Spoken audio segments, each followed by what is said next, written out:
comentarios que se vayan haciendo respecto de este código. Y tercero, si nos alcanza de momento el tiempo, ¿verdad? Pues podríamos hacer un segundo examen. Pero yo creo que con la investigación y un examen, de acuerdo a lo que vayamos viendo y sobre la marcha comentarlo con ustedes, es suficiente para, primero para mí, pues adquirir conocimiento, y segundo, que ese conocimiento pueda ser valorado en una evaluación. Entonces, esa es la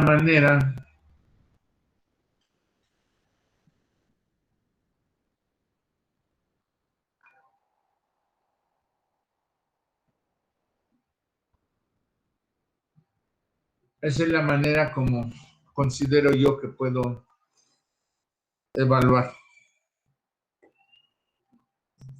¿Alguna otra pregunta?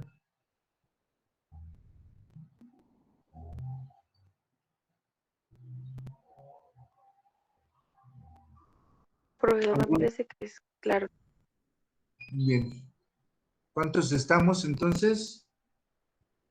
¿Ya están de acuerdo todos, o la mayoría al menos, para ya iniciar lo que es la continuación de nuestra materia de práctica forense penal? ¿Están de acuerdo? Sí, profesor. Sí, profesor. Sí, profesor. Bien. Sí, profesor. De acuerdo a esto, yo tengo aquí señalados que son como 44 alumnos.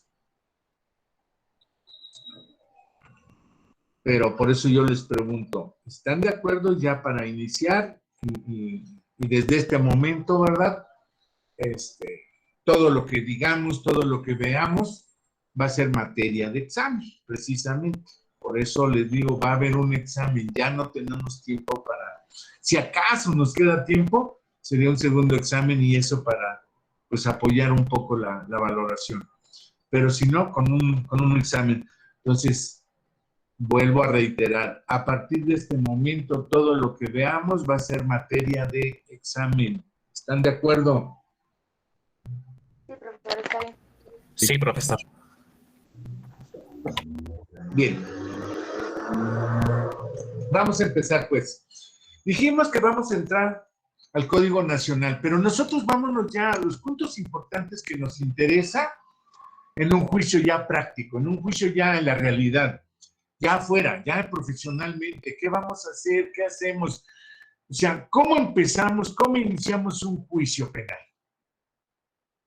Muchos nos vamos a, no, pues el delito, claro, pero ustedes recuerden que ya tienen conocimiento del delito. Ustedes ya vieron los elementos del tipo, los elementos del delito, que son importantísimos para poder construir nosotros la famosa teoría del caso.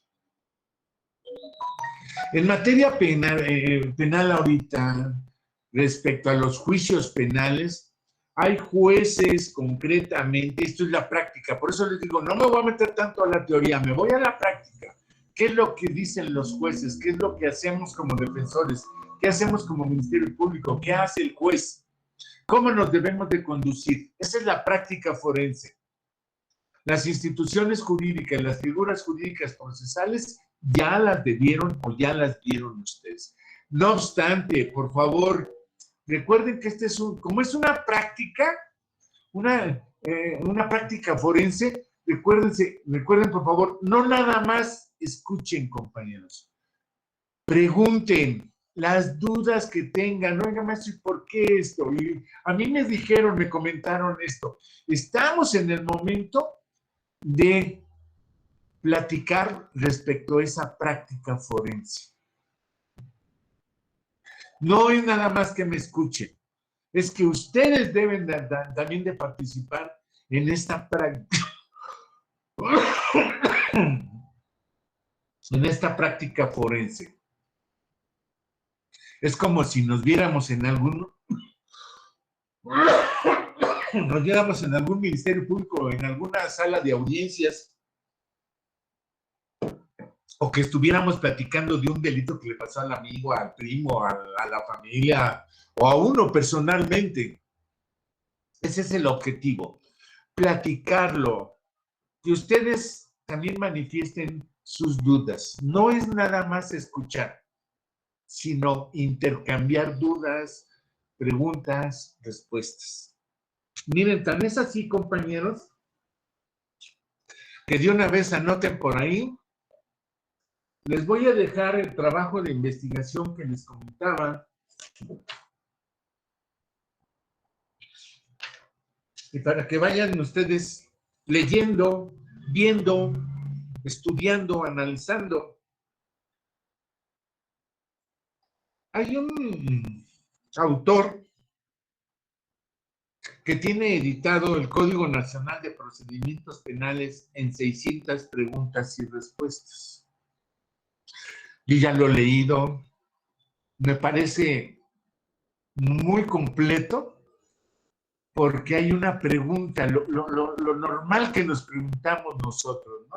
¿Qué es la audiencia intermedia? ¿Cómo se compone la audiencia intermedia? ¿Cómo voy a ofrecer pruebas en la audiencia intermedia? ¿Cómo preparé esas pruebas? Este Código Nacional comentado y concordado está de esa manera elaborado, en 600 preguntas. Y como nosotros vamos a estar platicando, como nosotros vamos a estar viendo cómo aplicamos el Código Nacional ya en nuestro proceso penal acusatorio, deben de leer, checar este Código Nacional. Pero no nada más es la situación de esto,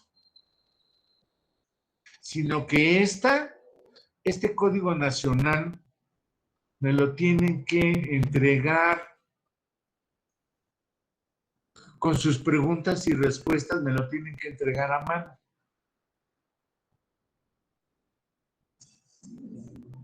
¿Por qué a mano? Pues porque así nos obligamos a siquiera por la pura transcripción que hagamos a mano, con ese simple hecho estamos estudiando. Y como ustedes y yo vamos a platicar, vamos a estar viendo cómo se inicia el proceso penal, al estar leyendo ese código les van a nacer dudas.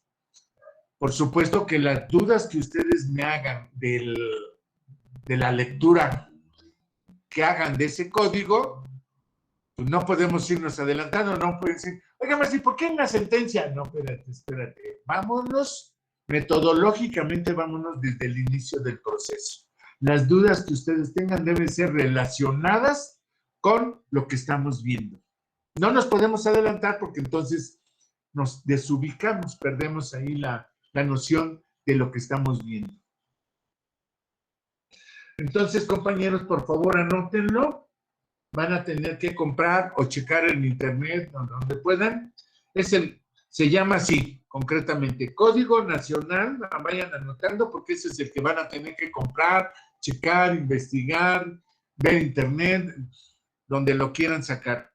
Es Código Nacional de Procedimientos Penales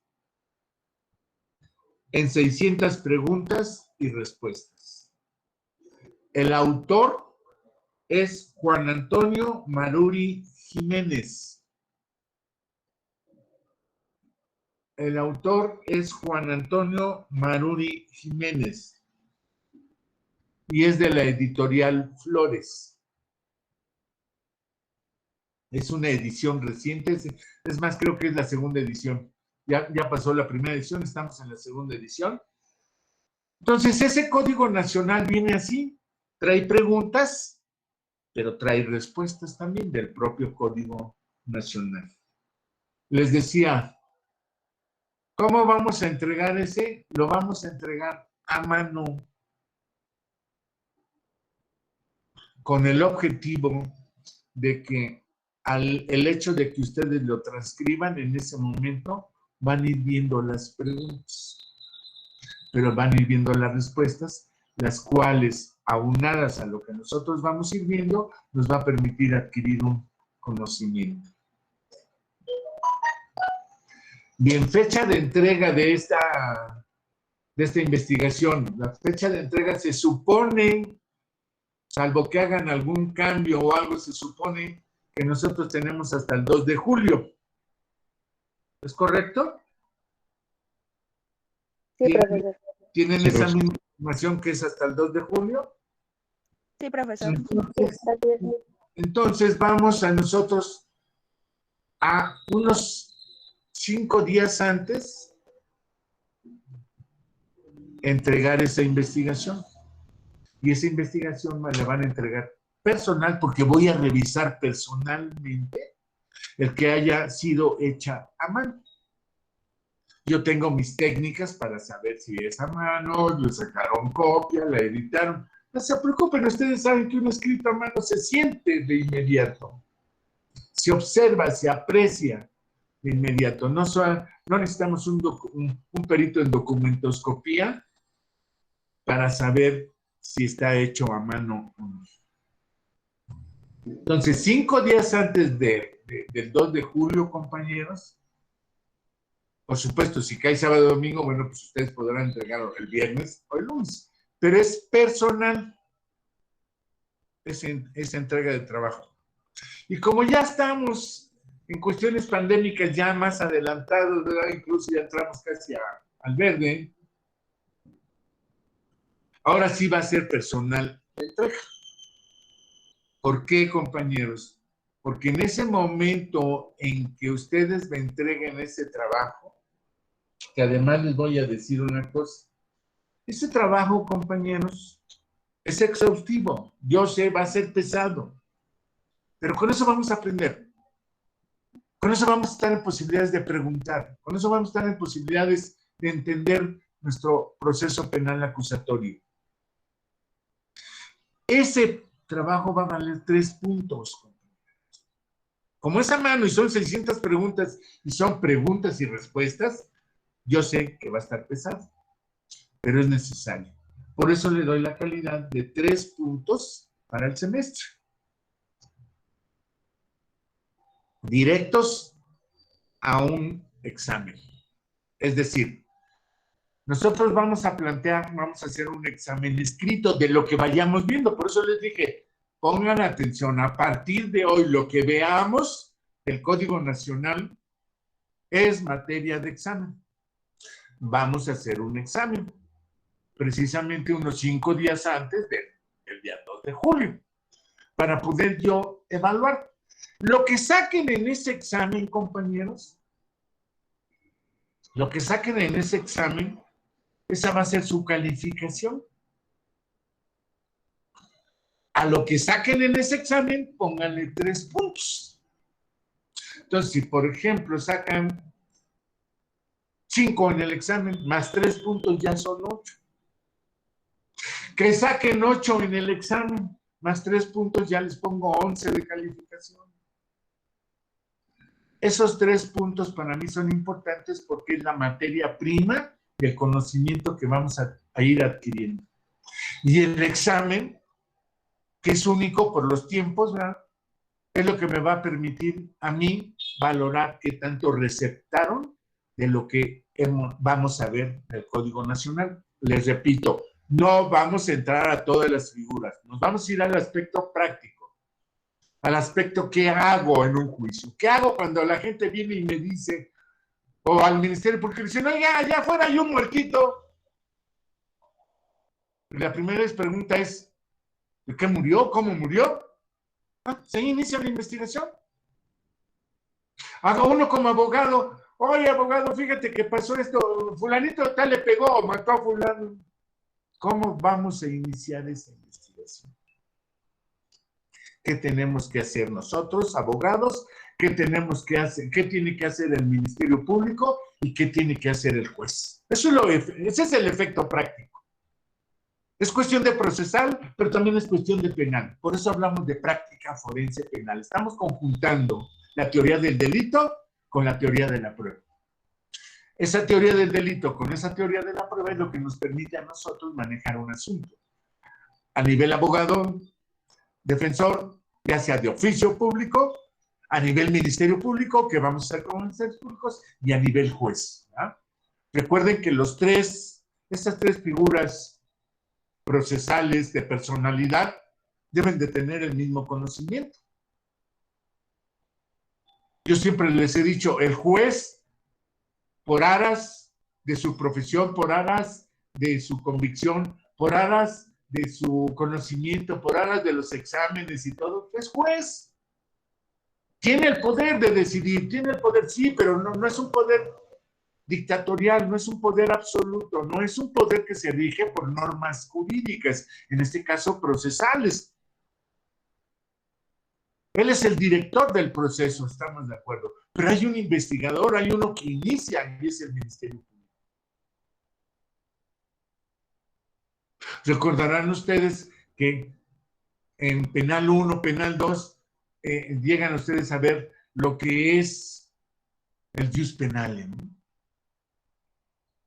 ¿Cómo se implica, cómo se manifiesta el derecho penal? Y en nuestra República Mexicana se manifiesta de dos formas, bajo tres grandes figuras: Ministerio Público, abogado y juez.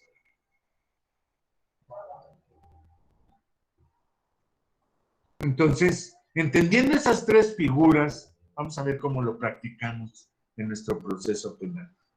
Entonces, les decía, para efectos de calificación, creo que queda entendido que es un examen, lo que saquen en el examen, pónganle 3 puntos, claro, previo a la entrega del trabajo y que yo vea que fue elaborado a mano.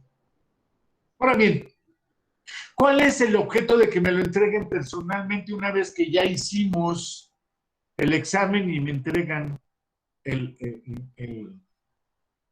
la investigación? Muy sencillo. Poder tener contacto con ustedes personal, que me hagan saber su problemática, que me digan, maestro, mire, tuve estas cosas, tengo esto. ¿Por qué? Por la cuestión precisamente extraordinaria que se presentó, ¿no? Las dos cuestiones extraordinarias genéricas, la pandémica y la de las exigencias de sus derechos. Entonces yo creo que sí, es importante, ¿verdad?, que cuando ustedes me entreguen el trabajo ya hayamos realizado el examen para que ustedes tengan opción de que comentemos si es que existe alguna problemática. Digo, no creo que haya problema si algún chico saca 8 más 3 puntos, no le voy a ver problema, pero si quiera conocernos, ¿verdad? Saber que fuiste mi alumno y saber que fui tu maestro. Al final de cuentas, nunca deja de ser uno el maestro. Pero como alumno sí deja de ser uno alumno, ¿verdad? Entonces, mande adelante. Perdón que lo interrumpa. ¿Dónde vamos a entregar el trabajo? Aquí en mi oficina. Ok. Está en Bosques, ¿verdad? Sí, así es. Algunos muchas gracias. Incluso ya han venido, pero si no, les voy a dar la dirección y todo. No se trata, compañeros, no se trata de una situación de cohesión o una situación de... No, simplemente creo que le estoy dando, y salvo que ustedes consideren otra cosa, el hecho es conocerte, platicar. Oye, compañero, esta es tu calificación, pum, vete a gusto y descansa, no en paz, pero sí descansa tranquilo, ¿no? ¿Están de acuerdo con esto? Sí, profesor. Sí, profesor. Disculpe. Sí, Sí, pero- ¿De acuerdo con...? una duda. ¿Va a ser en cuaderno o en hojas blancas? Como quiera, compañero, en hojas estraza, menos en periódico, se pierde ahí la letra. Sí, con los dibujos y eso, sí. Gracias. Así es. Como ustedes quieran, en las hojas que ustedes quieran. El hecho es que se vea atendible. Y por supuesto, compañeros, también implica que hagan una presentación, ¿no? Digo, hay veces que en materia de juicio, a mí me ha tocado en la República Mexicana que a veces voy a una audiencia o antiguamente con el procedimiento inquisitorio, yo no llevaba nada y les juro que sí, efectivamente, a veces hasta en una hoja ahí toda medio sucia y todo, yo hacía mi escrito de petición Pero eso es cuando estás en la necesidad, cuando estás en una extrema situación en la cual no tienes hoja, no tienes esto. Pero yo creo que es importante también la presentación, ¿no? Habla mucho, la presentación habla mucho de la personalidad del abogado, ¿no? Sí, es cierto, y yo estoy de acuerdo. El conocimiento está en la mente y el conocimiento yo lo tengo aquí y yo soy don chingón. Sí, mi cuate, pero eso no implica que seas cochinón. Eso no implica que no utilices una metodología. Eso no implica que nada más quieres decirlo y no demostrar qué personalidad tienes. Recuerden que nuestra escritura, no sé si ustedes sepan, pero en materia de caligrafía, nuestra escritura dice mucho de nuestra personalidad, nuestra firma, la forma como escribimos, ¿verdad? Habla mucho de la personalidad. Adelante. Profesor, una disculpa, buenos días, por cierto, Sí. nada más para aclararme mi duda, entonces, ¿me puede repetir bien lo del trabajo, qué era lo que tenemos que hacer? Es que no me estaba A funcionando ver, bien. pero habla, acércate más. Sí, ¿me puede repetir entonces, por favor, otra vez, qué es lo que tenemos que hacer del trabajo? Es que no me anoté el nombre del autor, no me está funcionando en mi internet. Ok, a ver, es código, así está el libro, así está la portada, es una portada amarilla. Sí, Código Nacional de Procedimientos Penales en 600 preguntas y respuestas. ¿Ok? Autor Juan Antonio Maruri Jiménez. Editorial Flores. ¿Qué vamos a hacer de esto? Vamos a irlo leyendo, pero al irlo leyendo, el objetivo es que lo vayan ustedes escribiendo. Van a hacer una transcripción de eso. Así viene el código. Pregunta, ¿cuáles son las partes de la audiencia intermedia? Respuesta, ahí mismo trae la respuesta. Es esta y esta. Entonces eso, ustedes lo que van a hacer es una transcripción de ese código pregunta-respuesta. Objetivo, que lo tienen que leer. ¿Me entienden? Ese es el objetivo de que me lo entreguen a mano. No sé si se entendió, compañero. Ya, profesor, muchas gracias. Ok. Bien. Entonces les decía, la práctica forense, compañeros, ¿verdad? A veces la entendemos así como que, oigan, ¿vamos a repetir procesal penal? No, no vamos a repetir. La práctica forense es precisamente vamos a practicarla, vamos a ver cómo se lleva en la realidad, cómo vamos a aplicar ese sujeto activo, ese sujeto pasivo, ese objeto material, ¿no? Esa conducta, ese resultado, cómo vamos a aplicar la conducta, la tipicidad, la antijuricidad, la culpabilidad, la imputabilidad, ¿no? La pena. ¿Cómo vamos a aplicar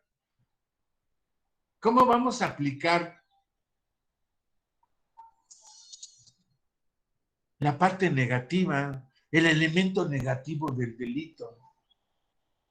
Les decía yo, básico, ¿qué tenemos que ver en nuestra práctica forense? La teoría del caso. ¿Qué es la teoría del caso? Es la hipótesis que nosotros debemos de plantearle al juez y que vamos a demostrar. Es decir, en un homicidio, ¿qué queremos demostrar? Que su conducta no fue antijurídica, es decir, que se encuentra amparada por alguna causa que justifique el por qué mató. Sí, esa va a ser nuestra teoría del caso. A ver, su señoría, el Ministerio Público dice que fulanito de tal privó de la vida a fulanito de tal. Ok. Sí lo privó. Pero fíjese que fulanito de tal, la teoría de esta defensa, esta teoría del caso, esta hipótesis que queremos demostrar, es demostrarle que el sujeto lo mató porque defendió su vida, defendió la vida de su mamá, defendió la vida de su hermana, la querían violar. Ahí estamos planteando nuestra hipótesis. Esa hipótesis nosotros le llamamos teoría del caso.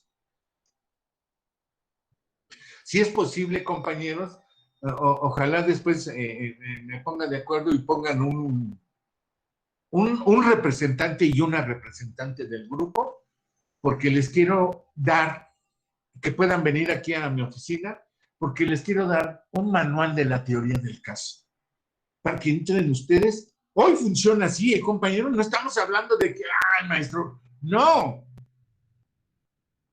Hoy penalmente debemos de prepararnos para poderle decir al juez cuál es nuestra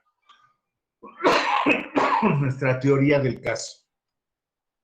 Entonces, a ver si se ponen de acuerdo entre ustedes y que nombren a un chico y a una chica para que vengan y yo les entregue una copia de lo que es el manual de la teoría del caso. Muy bonito, muy importante, y además de ahí van a nacer las preguntas que yo les pido que me pregunten, que nos interaccionemos de esa manera.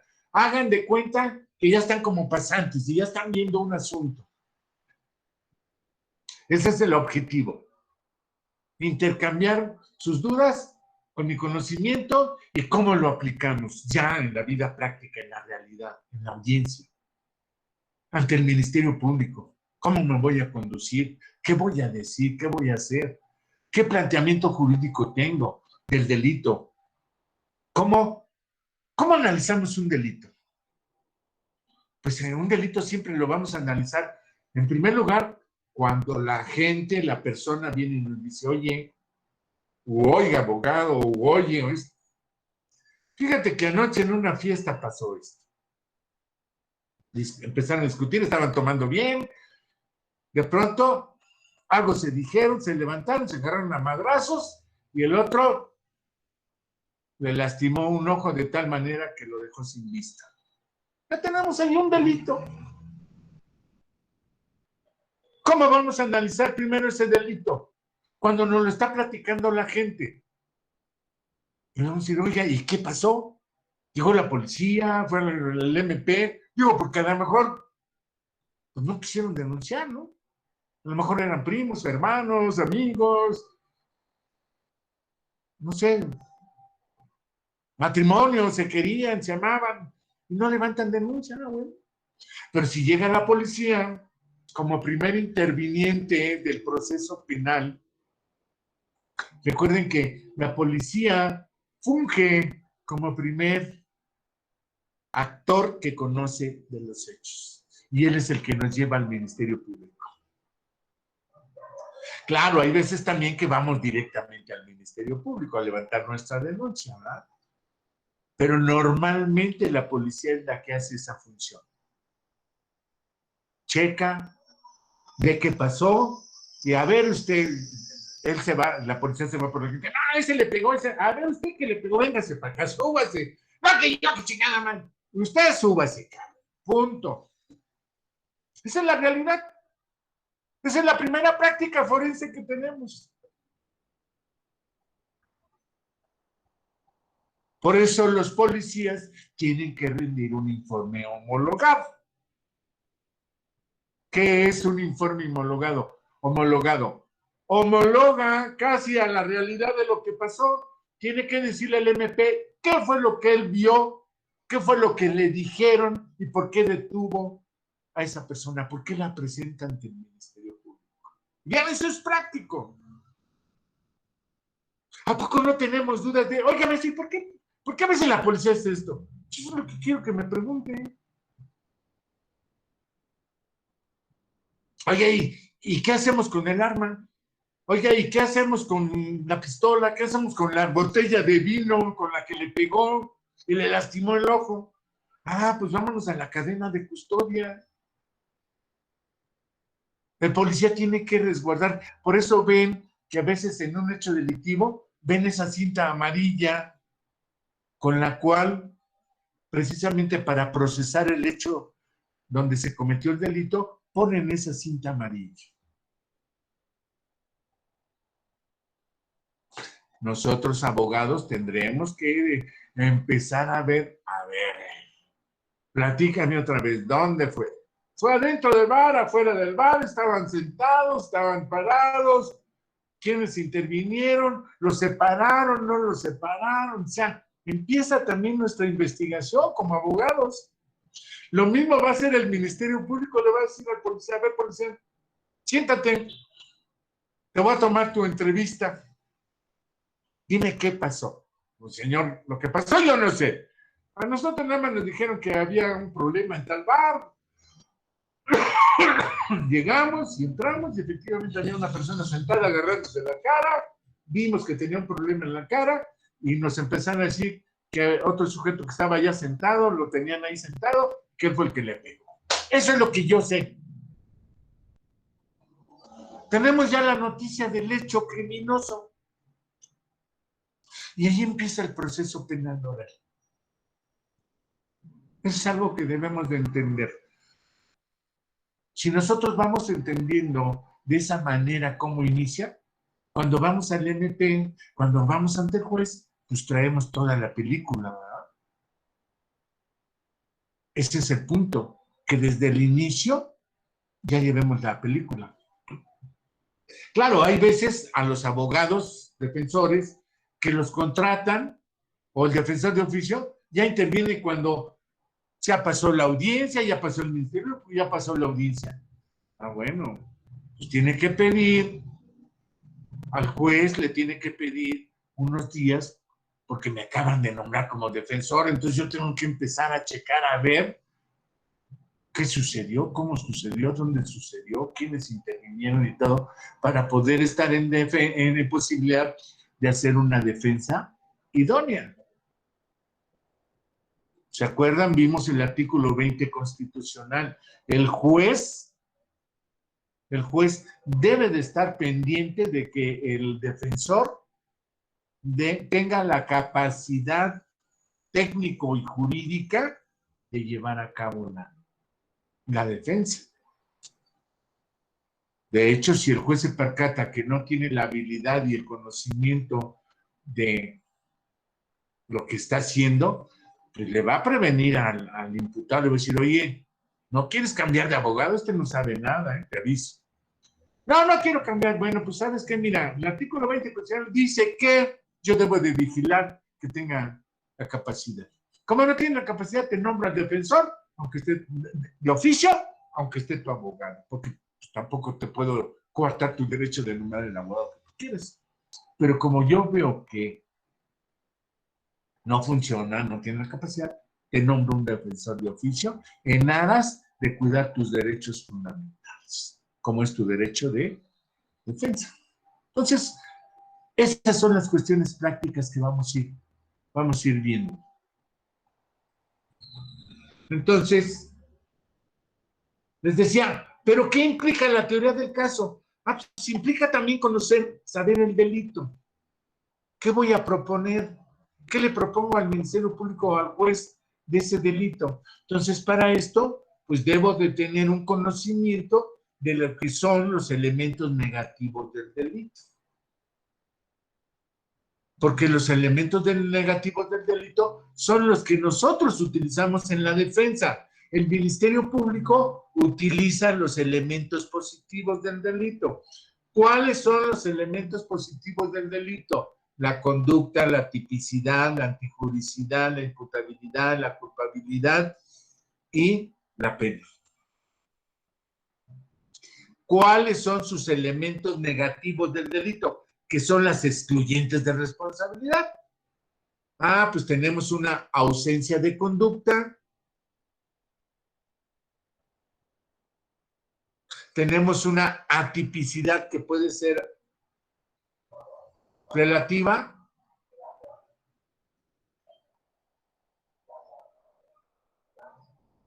Tenemos una atipicidad que puede ser absoluta. Tenemos dentro de la antijuricidad, tenemos una legítima defensa, es decir, nuestro actuar no es antijurídico porque actuamos en una legítima defensa, actuamos en un estado de necesidad, actuamos en un cumplimiento de un deber, en el ejercicio de un derecho, en una obediencia jerárquica, en la disponibilidad de un bien jurídico. De la imputabilidad, pues podemos plantear una teoría del caso, una hipótesis, como un trastorno mental, un desarrollo mental, una minoría de edad, en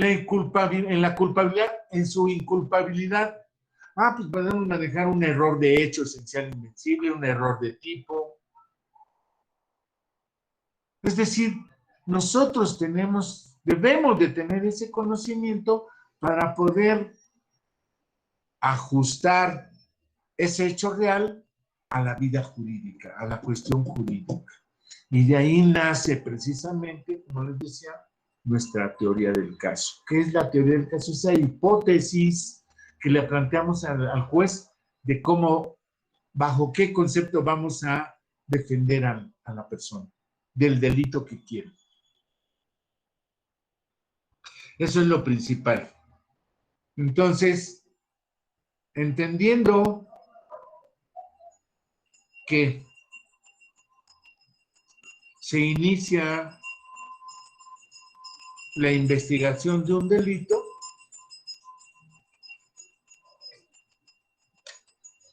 ahí inicia nuestro proceso penal. Miren, para empezar, compañeros, y les vuelvo a repetir, esto ya es materia, cuando yo les pregunte esto. Yo los invito a que siempre tengan su código nacional a la mano, porque lo vamos a estar viendo y platicando, y por supuesto, para poder hablar de esa práctica forense y que ustedes puedan ir entendiendo e ir escribiendo lo que van ustedes en ese momento que resalte lo más importante para ustedes. Y así tenemos que vamos a iniciar en el artículo 211 del Código Nacional de Procedimientos Penales, compañeros, para primero entender qué etapas implica nuestro proceso o procedimiento penal. ¿Por qué esto? Les vuelvo a repetir, esto ya lo debieron de haber visto en procesal penal, pero pues ya ha pasado tiempo y lo que no se practica a veces se olvida.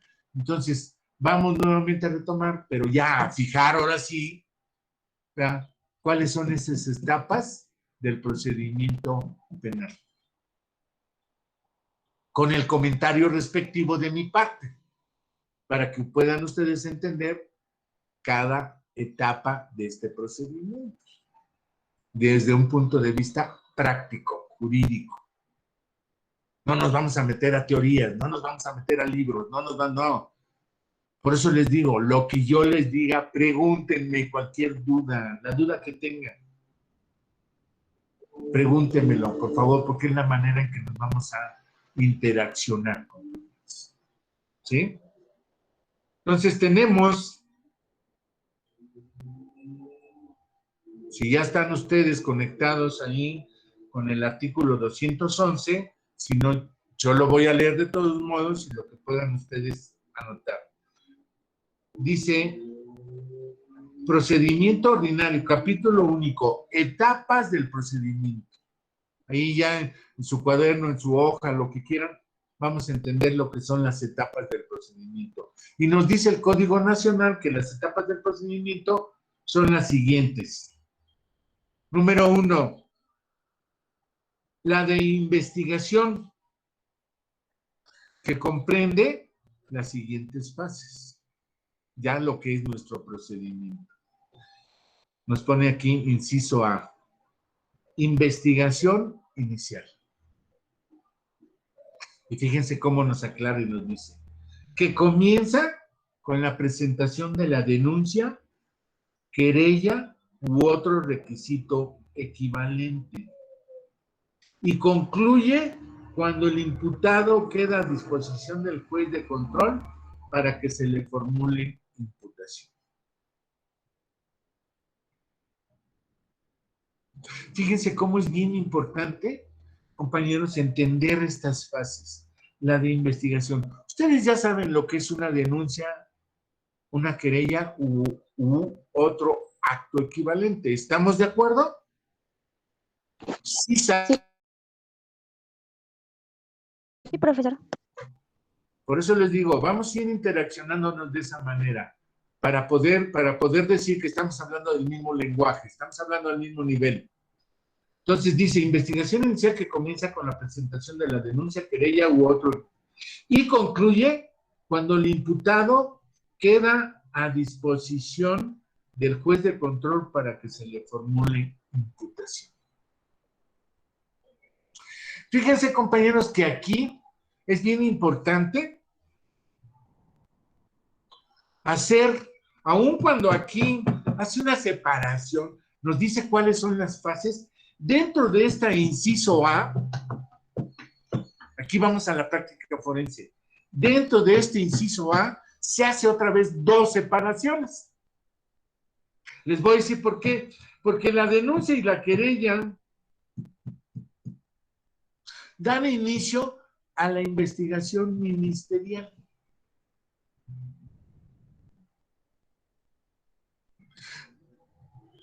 Nos dice la Constitución, ya lo habíamos visto, que el Ministerio Público, cuando tiene un detenido, ¿cuántas horas son las que tiene el Ministerio Público para investigar cuando tiene detenido? 48 o 72. 48 horas. ¿Estamos? Bien. Y se supone que ahí termina la investigación. Pero, ¿se acuerdan lo que es la acción penal y el ejercicio de la acción penal? La acción penal es la facultad que tiene el Estado para investigar, perseguir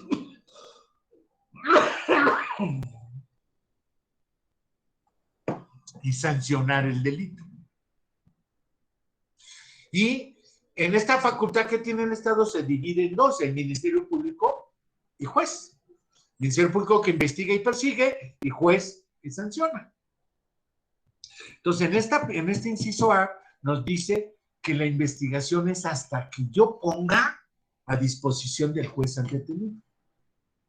Entonces, por eso tengo mi ejercicio de la acción penal. Cuando yo considero que dentro de esas 48 horas, que ya tengo los elementos suficientes para considerar que el fulanito de tal cometió un delito, probablemente, estamos hablando de una estimación, de una probabilidad, le solicitamos al juez una audiencia para decirle al juez, te pongo a disposición, está a tu disposición fulanito de tal. Eso es lo que abarca este primer inciso. Y fíjense cómo ya desde ahí el Ministerio Público, él ya está planteando su teoría del caso. Ya le está diciendo al juez que le pone a una persona a su disposición y que probablemente cometió este delito. Ahí está la teoría del caso. Homicidio, violación, daño en propiedad ajena, fraude, robo, Ahí está la teoría del caso del Ministerio Público. Por lo que hace el Ministerio Público, ¿sí? Es que ya tenemos que irnos a nuestra siguiente clase. Perdón. Yo por mí quisiera seguirle. Pero en fin, te dejamos aquí en este inciso A de la investigación. ¿Hecho? Nos vemos. Que tenga buen Está día. muy bien. Gracias. Que tenga un buen día. Gracias, profesor, que esté muy bien.